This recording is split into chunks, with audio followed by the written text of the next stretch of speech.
Silly Geese, a Mora Mulberry story. Once upon a time, not so long ago, there was a girl named Mora Mulberry. She lived in Maine by the ocean on a magical farm. Mora and her friends, Beverly, Mia, and Inola, were excited that Mora's Aunt Anne was visiting that week from Canada. Mora's Aunt Anne always had special treats for Mora and her friends. She also had some of the best moral of tales to tell the girls, on account of there was often a lesson with the stories she shared with them. They especially liked the way she spoke with her Canadian accent, and Aunt Anne had the coolest, funniest sayings. One such saying that always had the girls giggle was when she called them silly geese. She would do so when the girls said or did something funny or bizarre or sweet. "Oh, you silly goose," she would exclaim when Mora tried balancing a spoon on her nose.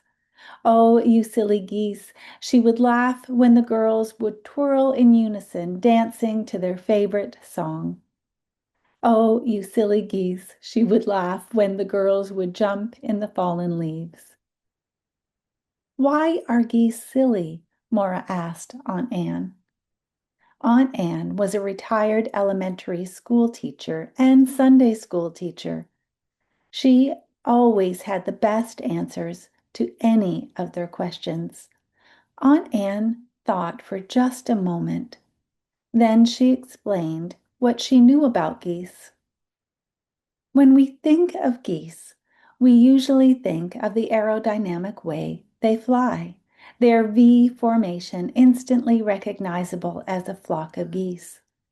We can imagine that they fly in that configuration to conserve energy, flying with more speed and ease and protection from predators and elements. Yet it is interesting to notice that the goose leading the flock is not always the same goose. They change positions, sharing the leadership so that no one goose gets too tired. Also, should one goose get hurt or shot during hunting season and fall to the ground, two additional geese drop out of the flock and go to the ground with the injured goose. And do you know that they remain with the injured goose until he is either ready to fly again and rejoin the flock, or he dies? Only then, when the fallen goose no longer needs their help, do the two sentinel geese return to the flock. Geese, Aunt Anne chuckled and smiled at Mora. Not so silly after all. "Maybe not silly, but they sure are kind," Mora said. "Indeed," Aunt Anne agreed, then continued to say, "In similar ways, the story of the not-so-silly geese reminds us that a strong, loving community is one where leadership is shared and where we take care of each other." "Because we belong to each other, right, Auntie?" Mora exclaimed. "Yes, darling, we belong to each other."